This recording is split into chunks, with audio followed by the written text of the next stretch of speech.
From the center of the galaxy, this is ForceCenter, a show about Star Wars pop culture and the ultimate adventure, life itself. I'm Joseph Scrimshaw. I'm Ken Napzok. And I'm Jennifer Landa. And this particular episode is... Sorry, there was something about the way we all said it. It was like we were answering a pop quiz question. We all got our names right. Ding, ding, ding. We all get 3 points each. We remembered our own names. Anyway, it is early on a Monday morning for us, but we are excited to get excited about Subjective Wars. This is one of our episodes where we force ourselves to pick between two things we like.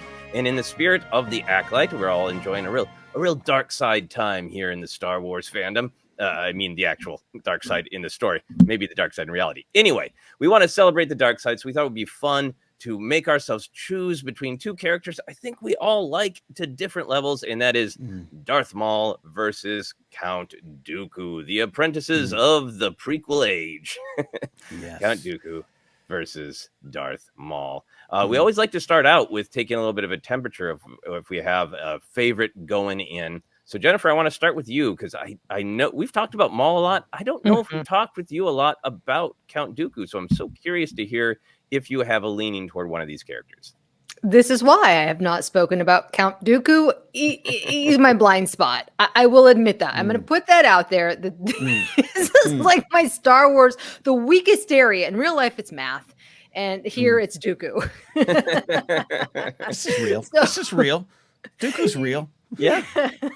So everybody's good at math. I'm gonna be like your weird aunt that is kind of like surface level, that kind of knows some details, but I'm just going on my gut instincts here. I'm not pulling canon, I'm not pulling facts. I am just nonsense in my opinion. So just putting that out there. I would say most of this is nonsense in our opinions. So I think you're just fine. So yeah, just in terms of like emotional reaction, then like when Attack the Clones came out, Maul at that point was cut in half and gone. He was a just nothing but a memory in the Taco Bell topper cup that was already just his upper half.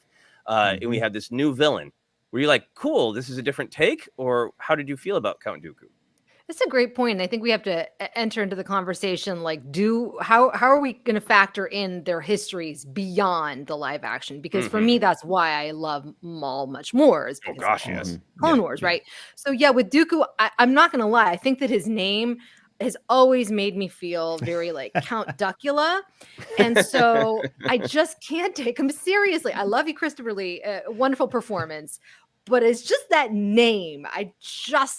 It didn't grab me. Although I do love Count Duckula. Did it help or hurt that Yoda in Attack the Clones almost said his name like he was making fun of it? Like Dooku. I think the whole thing, and the whole Yoda of it all, that's a whole other thing that also takes it down a notch for me. So back in 2002, to remind people born in a different time or coming to Star Wars for a different time, we are of the age where we lived with Yoda. He's a puppet who hobbles around. Were you challenged by screaming, flipping lightsaber Yoda back in 2002? Still am challenged by it. I did some Star Wars counseling. It did not feel, consistent. It felt silly. It felt cartoony. I'm sure that there's a lot of people that love it. So, but for me personally, I believe the puppet more. Which sounds absurd to say, right? The puppet is more truthful. I will compliment the acting job of the animators when Yoda summons his cane after that big fight, and it's like, I'm going to be feeling that for 7 weeks. Yeah, it's a good acting moment. Relatable as we get older. Okay, so you wrestling with some Count Dooku blind spots, some Count Dooku emotions. What's pro Maul for you? What's exciting about Maul? Maul is like a Shakespeare in Star Wars. I just love how dramatic he is. He's just a drama queen, and I love that about him. And he's also a survivor, which I really appreciate. And I just love that George brought him back. He was like, yes, we all saw what we saw, but no, I'm bringing him back, and he's gonna have spider legs. It just so he represents the weird side of Star Wars, and then of course the whole Dathomir aspect, which of course I love. Yeah, it is funny. He is a great centering of kind of the weird and the pulpy of Star Wars and the just really cool badass. He is kind of both of those things, and Mhm. sometimes they don't always go together in fans' minds, but they do for old Maul. Yeah. Ken, where do you begin? Do you begin with a bias? Yeah, I do, and it's on Dooku's side. But what's funny is, Jen, you're saying everything that I've felt along the way. I think I love the Yoda fight then more than you, and definitely more now, though I understand it. And having I spent some time in the Muppet world this past weekend. I could have been fine seeing puppet Yoda fight Dooku just like Gonzo on a balloon, right? Like it could have worked. Could have worked. But yeah, I'm with you. Like, and Joseph, you bring up that Yoda method of saying Count Dooku. That was like a routinely made fun of line in my apartment. Like it'd be one of those where you turn to your roommate and be like, "Oh, Count Dooku," like, and people can explain where the name came from and what it means and the connections. I wasn't on board for it, and that did affect a lot of things. Now it's Christopher Lee. Was knee deep in Lord of the Rings, like so many of us were during that time with the movie. So it was so cool to have him in Star Wars, plus his history, the Hammer films, Cushing, all that kind of stuff. That was there. But Maul, especially, we're talking early 2000s. Like, I wasn't a Limp Bizkit break stuff fan. I wasn't that energy of person, but that was the era, right? That was the era of coolness and like over dramatic rock and roll going on. And Maul was the reason a lot of us were like, all right, I'll engage with the prequels, even though I'm struggling through some things or trying to find my place in it. Maul's there, and that's cool. But so much has changed over the years, and Dooku is definitely where my heart is. Well, we can get into a little bit more of why. I think for me, this is an absolute horrible torture episode because I love them both for different reasons. Going back to 99, in some ways, the summer of 99 was the summer of Darth Maul. And even though he didn't get as many lines as I expected, even though he got chopped in half, I still had my Darth Maul cap that I wore every day. Target kept putting out slightly differently designed Darth Maul boxer shorts. I was wearing Darth Maul on my body for months after that film. And the character only became more interesting as he developed in the Clone Wars. We're going to talk more about all of that. I always liked Count Dooku. I didn't know a ton of the Christopher Lee history. I do now. I've read his autobiography. I've been really enjoying the Hammer films. The Count Dooku name is the Count Dracula name, which I don't say that for the here. This makes it better. In some ways, I like it because if you already don't like it, it probably makes it worse. Because my personal opinion is that after the action to Phantom Menace, maybe Lucas dialed back on Jar Jar, but I think in every other way, he was like, bleep y'all, I like pulp. This came from a B movie, and you're going to take my philosophy and my deep political thoughts, and I'm going to slather it in pulp. And I think one of those things was, I'm going to cast this renowned storied actor, but I'm going to give him the name that is just a shade off of the most pulpy thing he's ever done of Count Dracula. So that's part of it makes me like Count Dooku, is that it is a real leaning into the pulp, but it is also taking, I think, what is legitimately powerful about the Dracula figure in pop culture and applying it to Star Wars, which is Dracula is the gentleman monster, the person who's going to be extremely nice to you at a party and present you with the right fork to eat dinner with, and then is going to stab you in the throat with the fork. And I thought that was a really great twist on Vader, on Maul, who at that point was just kind of like a feral monster who barely got a sentence out. And to have that gentleman monster figure was such a cool twist. And I think that part of Dooku has only been expanded in his other appearances in Star Wars. Yeah, he was, in a way, I'd say even then, Dooku was more dangerous. Because I said he wasn't that blunt object that, would you call it, feral Sith heading out there. And I think that's what I always appreciated about Dooku. I got the difference. it was, yeah, it was at the time, going to like Jen, your point about Yoda. I like the fight and everything, but also like, I don't know, it just doesn't hold me up. But it's like, well, it wasn't really Christopher Lee fighting versus Ray Park was still a lot of, this is 2002, the wild times of 2002, where you'd hold that against 80-year-old Christopher Lee or something silly like that. Right. Well, it wasn't really him. Like, come on. But yeah, but I love that description, the gentleman monster. It worked. Yeah, and he did a decent amount of the did. fighting. He did. He talks about in his autobiography how he's probably had more sword fights on screen than any other actor. He has done endless sword fights, which is part of the casting as well. So, but we'll get back to Count Dooku. Let's talk a little bit more about Maul love. Ken, as Maul developed, what did you love about him as he developed in the Clone Wars? I think it was his broken heart. I think as that kind of starts to come out, and even some of the stuff, and by now, man, all the canon squishes into one little bucket for me on Maul. But it might have been part of the comics or wherever we learned that he was passed over and by the Jedi. Why wasn't I discovered? Why was I sold to the control of this Sith Lord? And just knowing that his heart was broken, and how and I just I had lunch with a friend the other day. Was like, I'm so tired of just villains having heartwarming origin stories. Just give me an evil person today. And I'm like, well, we got Palpatine for that in Star Wars. We haven't got baby Sheev gets his heart broken yet, but with Maul we do, and that just made him more interesting to me. And again, I was probably, if we're doing this episode in 2002, it's Maul all the way, probably even 2005. When he came back, I was part of the "you got to be serious" crowd. And then he comes back to Spider Legs. I'm like, you've really got to be bleeping me with it. This is what we're doing. And then it's just, look what it did. It turned out to, ends up with one of my favorite moments. And so many people have that as a favorite moment with the Twin Sons episode. The growth of Maul absolutely was stunning to me. Yeah. Jennifer, what have you come to love about Maul and his expanded existence outside of getting cut in half in The Phantom Menace?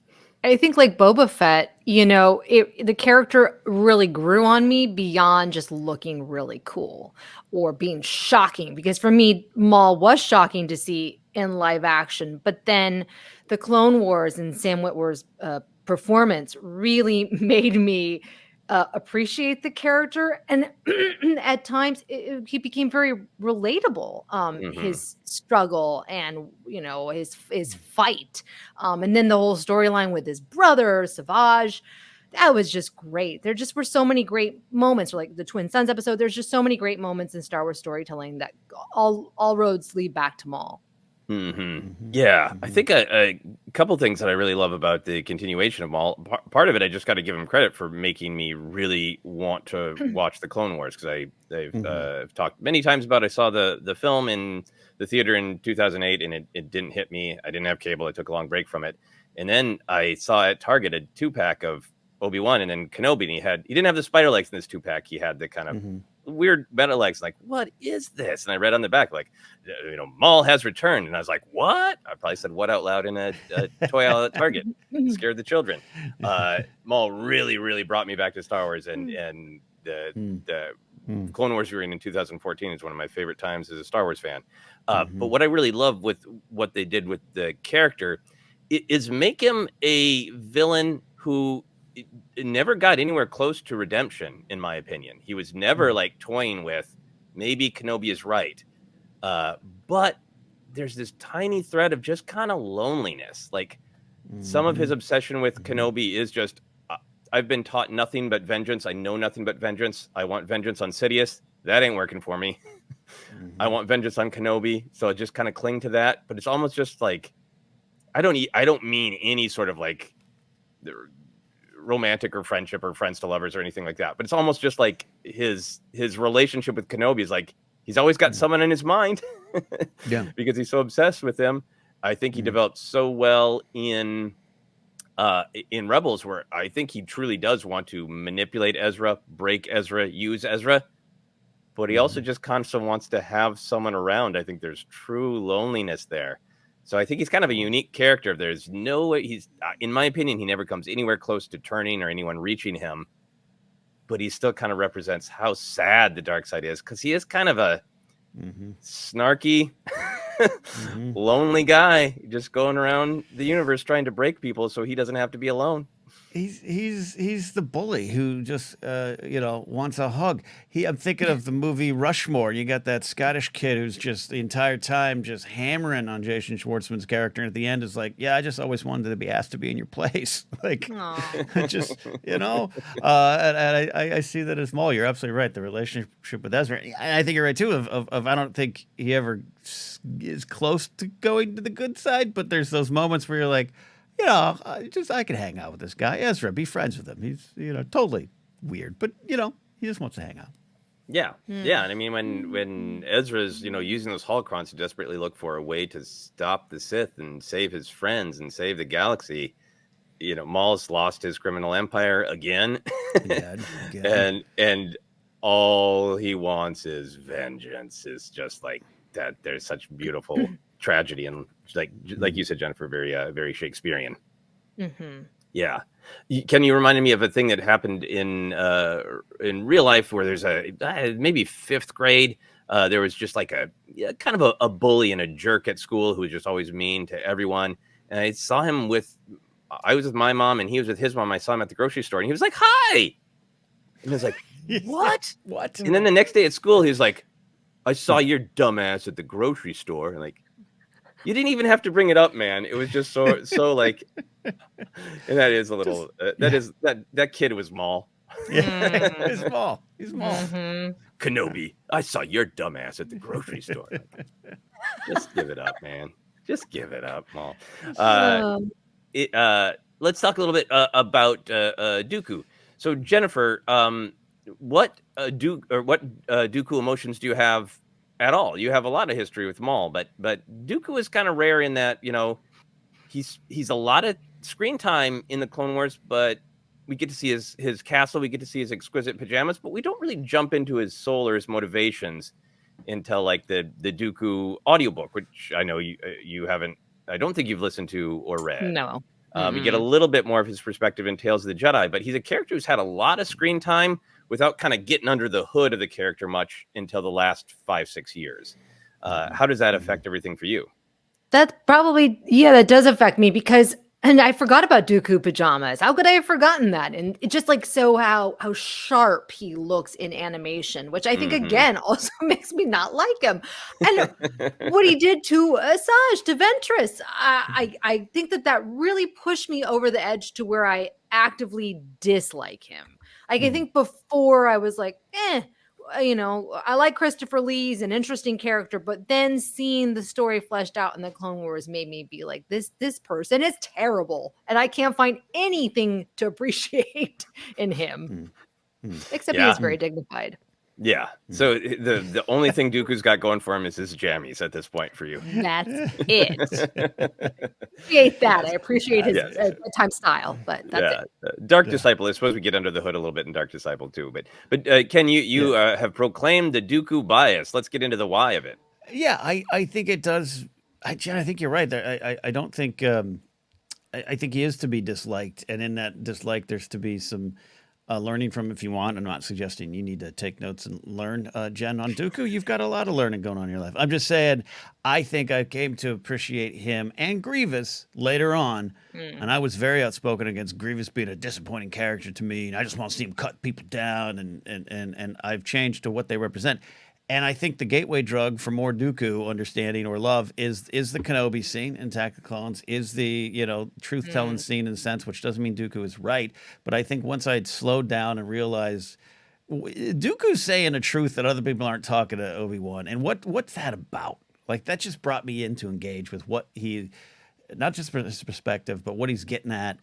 I don't necessarily agree with it, but there was that time, and I was one of the ones that I used to, love thinking about it was, well, Dooku in a way, he's like the original rebel because he was kind of fighting, the Republic. Now, of course, he's working in cahoots with Sidious, but, I don't fully, we play that string out. I don't necessarily know if it's fully correct, but it was just, it was such a wonderful thought starter, Dooku, that I appreciated his place in the story.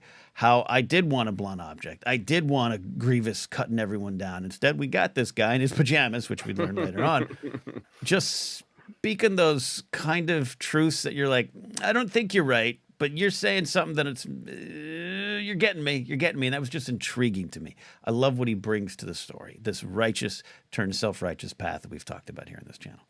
Yeah, I think Maul and Dooku are kind of this great 1-2 punch in the prequels of, Sith for a long time were at least on screen and not in the EU. They were Vader, masked, scary, a little unknowable, and then Palpatine, like the space wizard who just floated out of the Brothers Grimm's dark forest with his danger fingers and rotten teeth and yellow eyes. And then Maul was that kind of like, I remember part of the power of Maul to me is imagining Anakin seeing him out of the cockpit in the Phantom Menace and going, how could you look at that and go, I want to be like that? Like, he's so coded, good or bad, with real world visions of manic evil. And Dooku's so like, I'm the board president of the bank.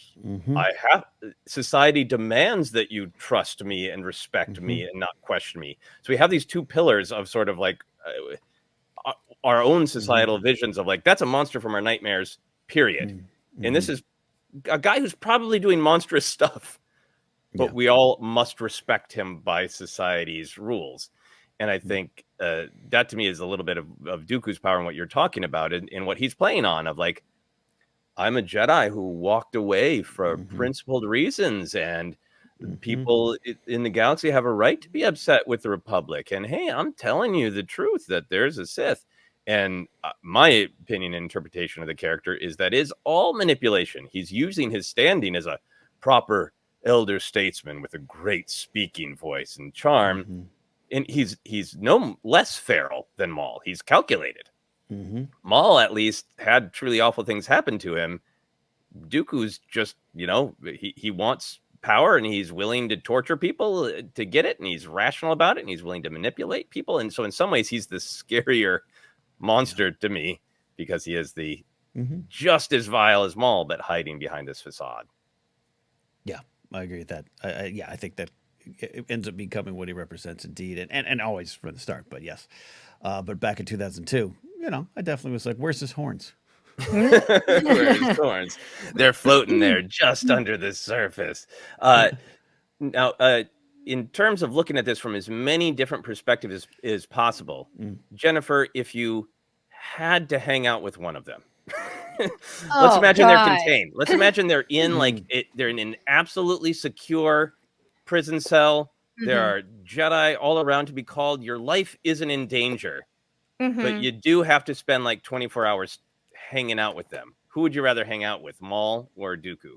This is a very Hannibal Lecter thing. I would choose Maul for sure because of what you just said. Number one, he is who he is, and he is the monster that he looks to be. And I appreciate that him being so honest about it. I don't like Dooku's duplicity, and I feel like I could get tricked by him and be like, well, maybe he does have a point. And, I don't want to go down that road. I also think that there's something fascinating about Maul. He seems like a great conversationalist, somebody who would be a great podcast guest. He'd have a lot of opinions and he loves to chat. And I just think that he would just be fascinating to listen to and hear his story. Yeah. Yeah, in terms of like which one would you like as a podcast guest, that's an even sharper way to ask this question. I feel like Dooku would be the best politician ever, and you'd get a lot of answers that you thought were substantive, and then you'd finish the recording and wait and go like, wait, that son of a bleep didn't answer a single one of my questions, actually, even though it sounded really good and substantive and rich and funny. And I think you could get Maul going. I think you could just be like, tell me why you hate Kenobi, and you just run out the tape on that. Like, man, all the little things about Kenobi that bugs him, and I don't like his mustache either. And pick a hairstyle. Like, I think you could get Maul going on Kenobi for a good hour and a half. Ken, who would you rather hang out with and/or interview for a podcast, Maul or Dooku? This is a clean sweep on that. On this, it's Maul. I'm going to go into real world stuff from my old job. I've been around. I'll say it, Rick Caruso. I knew Rick Caruso back in the day, and since he worked there, he made you so uneasy. For me, like there was he was very nice. He looked you in the eyes. He shook his hand. He might have known what your cousin's name was and this and that. If you stepped wrong, he'd fire you. He once had someone fired, like they had a toothpick in their mouth and get them off my property type of vibe. That's Dooku to me. Whereas like I have also not hung out, but like had to deal with some hardcore old school gang members covered in tats, and the vision is this everything that society says is scary. And I would have had a beer with them. Right. I was dealing with them in a different capacity, but there's more human there. More human there. I'm going that, and that's Maul for me, where you're like, everything about you, maybe I'm told not to engage, but once I engage, there's a story there. There's a broken heart there, maybe. I don't know. That's where I'm going with that. That doesn't mean I'm changing my vote to Dooku, but I'd rather hang out with Maul. Yeah, I mean, if Maul couldn't hurt me, if he was a podcast guest who could not force choke me, if he was restrained, right, he'd be so much easier to crack the surface and just grill him on. Like, I think so. I think you really wanted Ezra's companionship, didn't you? You didn't want to just manipulate him. You did, but you also wanted. You're lonely, aren't you? And he would get mad and Scrimshaw and all that. But he would crack and something interesting would come out. I don't. Even like with the Dooku backstory with his sister and the call of the monsters under his home planet and all that research from the Dooku Jedi Lost. I don't think as an interviewer I could crack his surface. He would stay pleasant. He's the Rick Caruso of Star Mm-hmm. Wars. Yeah. For those, Well, for he those really on, is.